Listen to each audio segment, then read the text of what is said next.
Hey everyone, Eric Stewart here from Fishing Fanatics, and I have an awesome guest here, Mark Mendez, who is a Bassmaster Elite Series angler.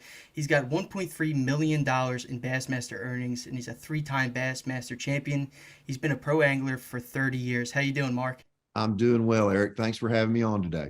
And Mark, like we were talking a little bit before, I really appreciate you kind of taking the time out, cutting it out of your busy schedule, and kind of coming on here doing a podcast with me. Well, I'm glad to. It's cold here today in Kentucky. The wind's blowing about 30, so if I can't go fishing, I can talk about it anyway. I love it. I love it. So let's dive right into it. And 30 years of experience in professional bass fishing. I just love to ask you how did you get into professional bass fishing? What was like that first step that you took to get into it, and then any mentors along the way that kind of helped you in your career? Well, any career that you choose to go in, it's not one single step. It's a lot of little stutter steps along the way that get you there. And my parents have pictures of me where I'm 2 years old in a diaper fishing in a minnow bucket with a stick and a string, and I'm chasing two minnows that are going round and round in a circle. So it started at a very young age. We moved into Paducah when I was about 8 or 9 years old, 7, 8, 9 years old. That was in the 70s. And that's when the bass club proliferation was really happening. Bass clubs were popping up everywhere. Ray Scott had that moving along with B.A.S.S. And my next door neighbor was a big bass clubber, and his name was Clyde Watts. And Clyde would come in from fishing on days of fishing, and I'd see him back in. And most of the time I was playing basketball at his house because he had a basketball goal for his kids, or his kids were younger or older than I was.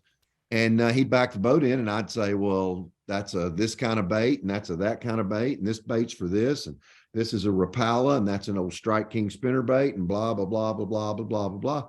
So I finally captured his interest, and he asked to take me fishing when I was about 10 years old, and we fished all day, and my dad went with us.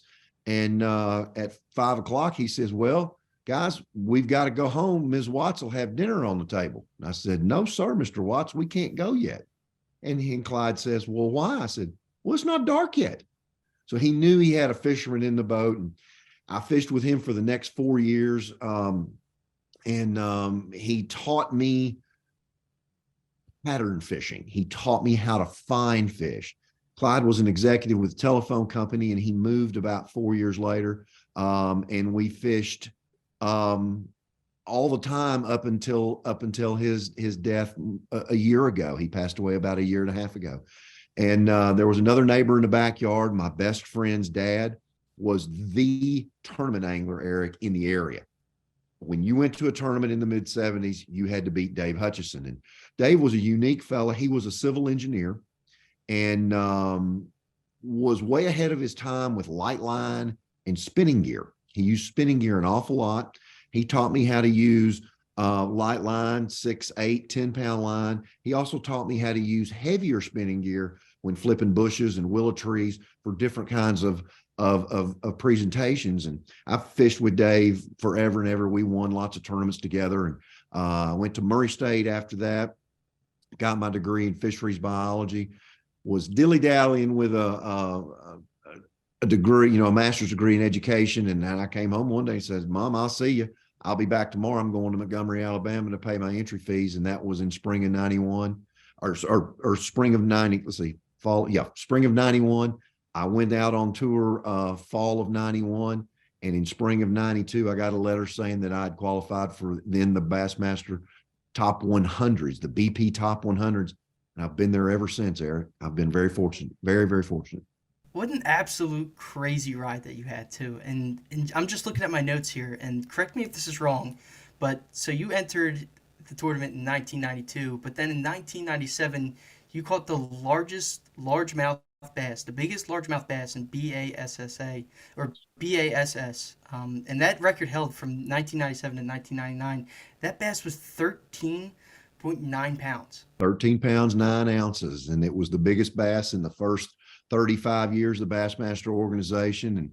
And that was really kind of the sounding board, the shot that went across everybody's bow that, that maybe I was a quality fisherman. And what I had done prior to that, Eric, is I had started working with writers in 95 and 96. And a lot of those articles, the lead time was coming up. And so I was showing up in Bassmaster magazine, made the finals of Megabucks with that fish, broke that record with that fish, went to the classic. And then the next year I won my first tournament. So all of that just kind of dominoed at one time. And that gave me the formidable place to stand from, and you know, my career was on its way at that time. Yeah. Perfect storm. And how do you even locate a fish of that size? Oh well, Rick Clunn, the all-time greatest bass fisherman there ever was, and I were good friends. And he was sitting over there when I weighed that fish in, and he's like, "Come here, come here, come here," and he says, "Now, Mark, I want you to think of all the influences, all the people that have helped you along the way, all the fishing trips that you've been in, all the tournaments you've been to, and all the casts that you've made, and you're in this position at this time." And he says, "How does that make you feel?" And well, me having spent a lot of time with Rick, I always give him a hard time and give him a smart answer. And I said, "Well, Rick, I just made a lucky cast." He got mad and walked off because of the significance of what it was. I winked at his wife, Melissa, and I said, "You know, I'm just kidding." He says, he knows. Melissa said, "He knows that you're just kidding." But we've talked about it several times. And that's been a mentor for me on tour in Rick, all of the years of experience that he has. When I've got an issue or I've got something I'm puzzled about, I'll go to him. And I did that very often in my early days and early career. Really, really a wonderful person to have in your back pocket to be able to talk to. Great friend and great competitor. That's awesome. And I'm sure on tour it's probably a whole different level of what I'm used to when I'm just fishing with my buddies. But the Oh best no, way to no, it's the learn, same thing. It just costs more in entry fees at ours, but we're giving each other a hard time, Eric. They saw me run through the back of the creek and knock my lower unit off. They saw me when I broke my line. Oh yeah, and you hear about it when you do something stupid and you turn around and look and go, "Oh good, there's nobody there." Well, you didn't see your best buddy Matt Herron around the corner over there behind that willow bush laughing his butt off at you because he saw us. Oh no, it's the same. It's the same. I promise. that's pretty cool to see that same culture carry over because it's the same way like when I go fishing out with my buddies. Recently, I actually put a hole in the bottom of my boat because I was just I was just being a knucklehead, and man, my buddies gave me a bunch of crap the entire time. I just never heard the end of it. I'm sure it's probably like that. Oh yeah. Oh yeah. There's been lots of things that I've done that I wish nobody had seen. So yeah, you got to have thick skin if you're going to be a fisherman. I don't care what level it is. I love it. So, as I mentioned, you won 3 major tournaments there for Bass, and what was it like coming out of that first victory, and how did that kind of like send you on your way to just winning more? Well, that first victory was in '98. It was at Pickwick and Wilson Lakes, and I stumbled onto a pattern, something that I taught myself at a relatively advanced age in fishing. I didn't start throwing a suspending jerkbait till I was, oh doggone, I was probably I'm going to say I was probably 25 or 26 years old. And I took that, it just really clicked with me. There's certain things that click. There's certain things you get real comfortable with. And that was one of them. And I'm an extremely patient person. I understand for whatever reason what bass do in cold water. I love to fish in the late fall. I love to fish in the winter. I love early spring. I never was a big hunter. So I'd have the entire lake to myself. And I developed that technique with that suspending jerkbait, and it fell right into place. Once I saw the way the shad were suspended and how the fish were related to them, I said, this could be ugly. I think I locked up on Wilson the first day, and I had 17 or 18 pounds in a matter of no time. And I was very worried about barge tracks. So I locked down an hour early with that 17 pounds. And at the bottom there in Pickwick, at the headwaters of Pickwick, there's a lot of lay down trees. And I picked up a jig and made a cast, and I caught a 7-pounder, and I'm in second place the first day. And then the second day of the tournament, I caught 20. And the third day I caught another 18 and a half, and I won the tournament by 7 pounds. What's interesting about the tournaments like that for me, Eric, is there've been times when I could look you in the eye and say, "Eric, I'm going to win at such and such place in 3 weeks." And you'd say, "Well, how do you know?" I said, "I just know it. The planets are lining up. And it's happened to me in each of the wins on the Bassmaster Tournament Trail. My second win was in 2005, and I had been sick that year. I'd had meningitis. I almost died from meningitis at Guntersville. I had to withdraw from a tournament, the Elite Series at Guntersville. I was out for several months. That was in February. The first tournament of the Southern Opens was in June. And I told my wife at the time, before she'd passed away, I told Donna, I said, I'm going to win. And she goes, I just want you to do your best, Mark. I said, no, you don't hear me. She said, what? I said, the planets, they're lining up right now and I'm going to win. She said, well, how are you going to win? I said, I don't know yet, but I'm going to win. I told my best buddy that was rooming with me. I told one of my good friends in Georgia, I said, watch out, I'm going to win. And I entered that space, that tournament, with the thought of what do I have to do to win? And it all just fell in perfect place. The water came up a couple of inches. There was a late spawn in late May. So those fish were still shallow. That little bit of water kept them up shallower. The full moon came around the same time of the tournament. It kept a few of those fish shallower. So the whole tournament, everybody was fishing deeper and deeper and deeper offshore. I went shallower and shallower, and I found a group of fish that nobody was bothering. It was on West Point in Georgia, a lake that it doesn't take a lot to win on. I had 37 pounds basically, and I won that tournament by over 7 pounds. And it got me back on track. I made the Open Championship that year, and I made the top 5 of the Open Championship in the championship tournament, and it sent me to the Classic. It was a miraculous comeback from the near brink of dying to standing on the Classic stage and having another trophy in my hand. It was an amazing time period. Shaped my life. It's what it did. Sure did. I gotta tell you, man, Mark, I got chills right now just listening to that entire story too, about like even just how confident you are going into it. Like you knew that something was meant for you there and you were going to capitalize on it. You know, I won my first Bass Club Classic at 15 years old. And I told my classmates, I needed the weather to do this. I needed this to happen and this to happen. And it all, just like dominoes, lined up. And that's the first time I knew I was going to win. I won that tournament by about 5 or 6 pounds in a very low weight tournament. I had 12 and a half, 13 pounds, and 7 pounds was the next place. And those guys were absolutely amazed that I was able to pull off what I did. And I knew I would win that tournament, had no idea how I was going to do it. And I sure wish that feeling would come around, you know, in 2023. It's been a long time. It's been since 2010 since I won or 2009 since I won an elite tournament. But I'd like to see that feeling come again. So anytime would be great. Yeah, just always waiting on it. Just is today? Look at the watch. Maybe it's going to be tomorrow. Exactly. That's great. And I want to switch gears a little bit right now because I know you do a lot of good work in invasive species and specifically the Yamaha Rightwater program. Is that correct? Yes. Sweet. Can you just share with our listeners what that program is all about and how you're kind of involved with it? Well, it's a really neat program, Eric. You know, Yamaha being a major manufacturer in the fishing and boating industry, has always been extremely good at forecasting, whether it's forecasting how many nuts and bolts they need for motors or wiring they need for motors or props or whatever it is. They've been really, really spot on in forecasting things like that. So the brilliant minds at Yamaha says, you know, we really ought to give back to the sport in which we're making a living from. And conservation and ecology were the things that they thought would be really good to utilize, and they developed the Rightwaters program. And it's a partnership with other organizations. We've partnered with DU on coastal restoration.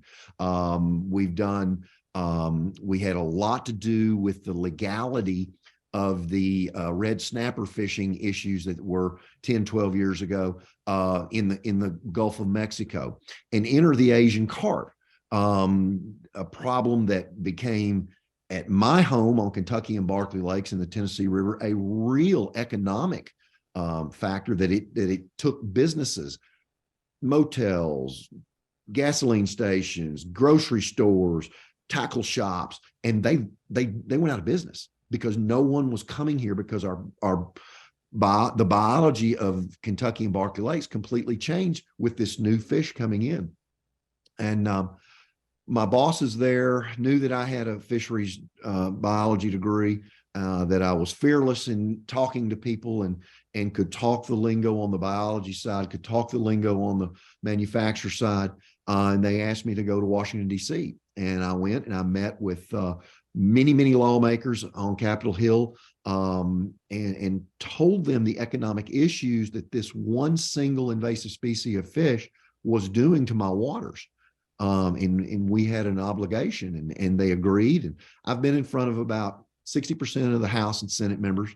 Went directly to, at that time, Speaker McConnell's office, and we had multiple conversations about this. And this whole thing developed. And I said, Senator, we need monies. We need monies because we're behind.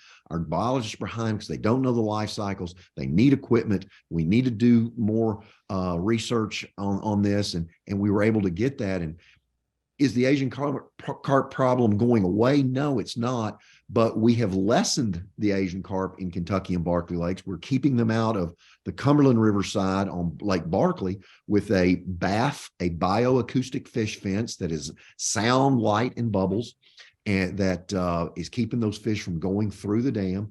We're going to do, hopefully put another one of those on Kentucky Lake. We're putting a secondary lock in, so we need 2 of those there, and we're stopping that progression up the Tennessee River. Tennessee River is one of the most fertile rivers in the United States, and the bass fishing is off the chain on the Tennessee River. So we're seeing those numbers of carp being slowed down. We also developed an industry here for commercial fishermen to catch these things and get them out of the system, which has been quite effective. These guys they're as dangerous as the top bass pros are with rod and reels as far as catching bass. These guys have figured these fish out. We've got a burgeoning market. They're making a living. They're getting them out of the lake. Our bass, bluegill, crappie have come back. Our bait fish have come back. And now, where I used to catch 100 bass a day, 50 bass a day quite often on Kentucky Lake, you and I can go, Eric, we can go tomorrow, and we would expect to catch between 8 and 12 keeper bass a day between the 2 of us, and probably have 1 4.5 to 5 pound fish. And the unique thing is our smallmouth have come back and have been the dominant bass here over the last 4 or 5 years. It's taking 20 pounds a day to win here now with smallmouth. That never used to happen. And our numbers are getting better. And it's just a great thing to see that the fishery is coming back. Economics are too, for that matter. It's a crazy twist, Mark, because when I was first looking into it, like we have a lot of northern snakeheads up here by me in Pennsylvania. Sure. And you don't I've really caught some up there. Yeah, and me too on frogs and buzz baits, but you don't really think about the economics of it when there's a small tackle shop there or a hotel there. People travel down to those big lakes and they really want to fish because it's premium fishing spots. They're the best Yes. fishing spots in the world. And you don't think about those small businesses, man, that are just impacted by invasive species like that. And it's an interesting twist for sure. It did. It stopped the crappie fishermen from coming, which Kentucky Lake has always been known as one of the best crappie locations in the world. The bass fishing here has always been great. It's always taken a 5.5 to 6 pound average here to win. I mean, I've caught 25 pounds of fish, in tournaments. I bet I've weighed 25 in 50 times and not get a check because the fishing was so good. Caught 32 one time and got beat by 8 pounds. Guys had 5 that weighed 40. This place was off the hook. It was just ridiculous how good it was. But it's good to see that it's coming back, having a few more tournaments. It was good to let the lake, take some of that pressure off. But without the Rightwaters program and the war on carp that a local judge executive, Wade White, got started, got me involved, and we went to Yamaha, and then it proliferated from there. Without Judge White and Yamaha, we would still be behind the 8 ball. We've got a lot of work left to do here, Eric. We're doing that. Our fisheries people are learning more. They're learning more about the fish. They're learning their habits more, and so we can get them out. And they're good to eat. It's a carp. but it's a basic plankton eater. So it eats the food chain from the bottom up. And that's where it does the damage in the lake. But they taste really good. I've had them many different ways. So it is a good food source for people as well. Very cool, man. And, I appreciate all the work you do, and Yamaha does too. I'm going to link it into the bottom of this podcast and the description of this podcast for you guys to go check it out, donate, get involved there, and just see what more they have about. And, Mark, I just want to say one last time, thank you for doing this with me. I really appreciate it. When I was looking at you, looking at your resume, absolute legend. I know we talked before. You said it yourself. I'm just a normal bass fisherman, but for me personally, thank you for coming on this episode. And I just want to give you a shout out too, real quick, at the end of these podcasts. If there's anything you want to plug, any of your social media handles that you want to talk about a little bit and that you want to give out to our listeners, you can go ahead and do that now. Sure. Well, you can find me on Instagram at Mark Menendez Bass, or you can find me on Twitter at Mark Menendez. Those are the two social medias that I use the most. You can also go to YouTube and watch past episodes of my television show. Please link and subscribe to that. It's B.A.S.S TV. I have a local television show here on the local television station, and lots of those old episodes are there as well. So that's B.A.S.S TV at YouTube. So I appreciate that, Eric. There's a lot of old stuff. There's a lot of crazy stuff in there. There's some good fishing on Kentucky Lake. There's some fishing on a fabled place here in West Kentucky called Lake X. Some good friends of mine own that. I do a lot of filming there because it's such a good place to be able to teach. And that's what the show's all about. It's about educating guys and gals to be better fishermen. It's not two bubbas in a boat having a big time. This is about technique and how to get the job done that way. So I enjoy doing that. And we're getting ready to get started for our 4th or 5th season here on the WPSD here in 2 weeks. So I'm excited about that. Very cool. And they will all be linked in the description. I appreciate it, Mark.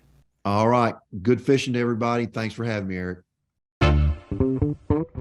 You just listened to the Fishing Fanatics podcast with your host, Eric Stewart. Feel free to check out our other podcasts and our other interviews on our channel on Spotify, YouTube, and much more. Check out our Instagram page, TikTok, and Facebook as well.